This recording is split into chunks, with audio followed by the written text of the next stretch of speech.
We kick off with our lower deckers doing a repair job in space. The moment when you stop being somebody who cleans up when Apocalypse does something unspeakable in an airlock, and feel where you truly stand in the universe. Fucked. That's where you stand. Roundly fucked. 6 hours later, they're rescued when the crew realizes what they've done. After the titles, an argument breaks out over whose fault it is, since apparently Mariner didn't sign off for their magnetic boots. Although I'm guessing they didn't go over there to fix that thing for the lulz. There were probably orders involved. Captain Freeman doesn't appreciate the disregard towards the weight of her position, and Mariner doesn't appreciate the disregard for how often they're put in mortal peril, and Paramount Plus doesn't appreciate this show enough. While everyone is assembled for drills by one of those aliens we saw in the animated series that can split into 3 pieces, Shari Yin Yem. But with hard work and plenty of drills, this one is now at the top! See?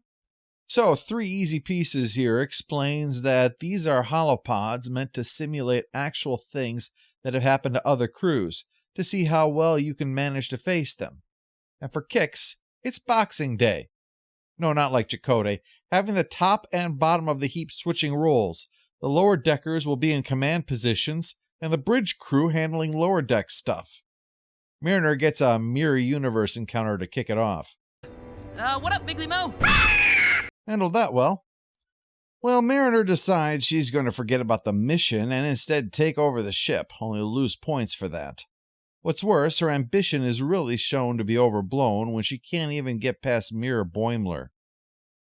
Tendi, as chief medical officer, has her own problem. A paralyzed Klingon wants an honorable death, as you can tell by his incredibly tiny feet. Tendi struggles because apparently the ethical thing is to unthinkably stab him. Law of averages, it had to be the answer sooner or later. While Tendi contends with that, Mariner tries again, stuck in an old West base scenario, and she expects once again to be a breeze, though... Help! Bad horse! Meanwhile, Rutherford has to deal with the needs of the many outweighing the needs of the few, or the one. And the need for some oven mitts. As for Boimler, he has to deal with the frickin' Borg. This horrible situation is right in his wheelhouse, actually. He evades them, reaches an escape sphere, and flies off. Mission success with a score of 79%.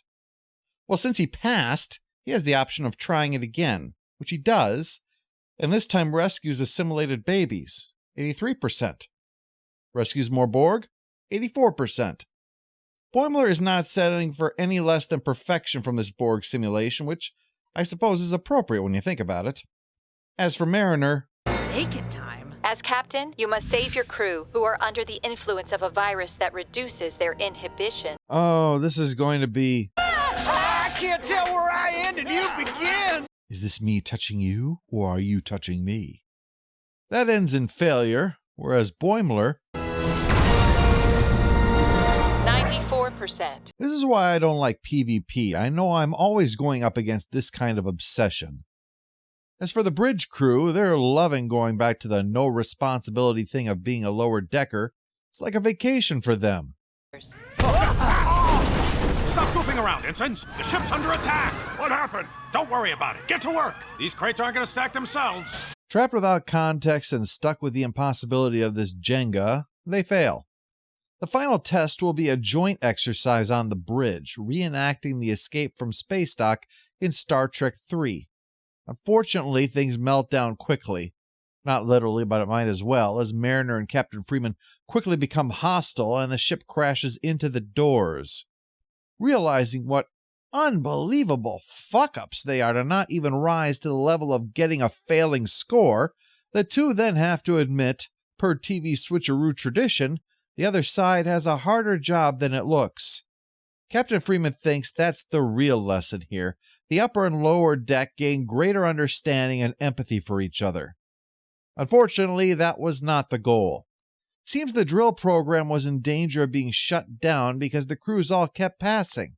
So she sought out the biggest collection of dipshits possible to prove that the drills were needed, and these are the dippiest of shits. Of course, she also cheated a bit. Only some kind of obsessive-compulsive freak could hope to even pass one of these rigged tests. Me? Mariner. I was just about to close out this drill. Well, so long as Boimler is still passing his test, the drill is not over. Despite his perfect score, he has to keep doing it so the crew of the Cerritos can have time to somehow come up with a plan here. Otherwise, this cascade of failures will see them all get reassigned. So they take the ship on a real excursion against a crystalline entity during some kind of screwed up energy thing. Oh, we're having fun now. This is still way better than the way Mariner treated him in Second Contact. After having the fun with this crystalline entity situation, it's off to a time-quake-surrounded black hole. Well, eventually, all of this abuse convinces the Trilateral Commission here to give in and give the ship a perfect score, only to then learn that they've just been screwing with her because she doesn't actually know anything about how stuff works out here. Boimler comes out pretty screwed up after being assimilated, but at least he saved the day, and as thanks, the senior officers install a more advanced replicator so the lower deckers can enjoy the good stuff from now on. Must be where the Excretus from the title comes in. Excretus is a pun, as in Latin it means being separated, but in English usually it means to take a dump. Just to clarify that.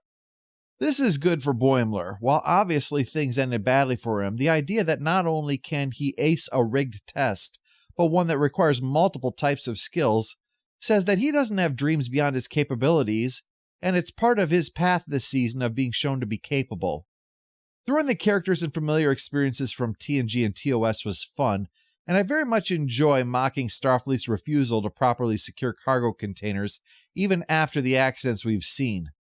Finally, showing Mariner repeatedly failing helps out because it dials back the excesses of her capabilities that were established previously to make her a more easy character to accept. This episode is silly fun, but still fun.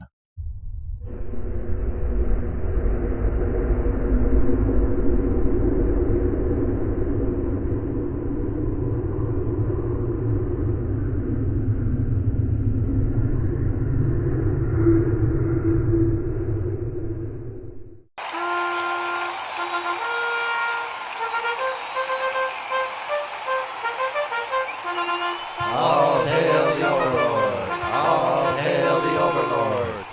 Captain, but I beat the Borg Queen in chess, and I taught her empathy. Just stay in that drill.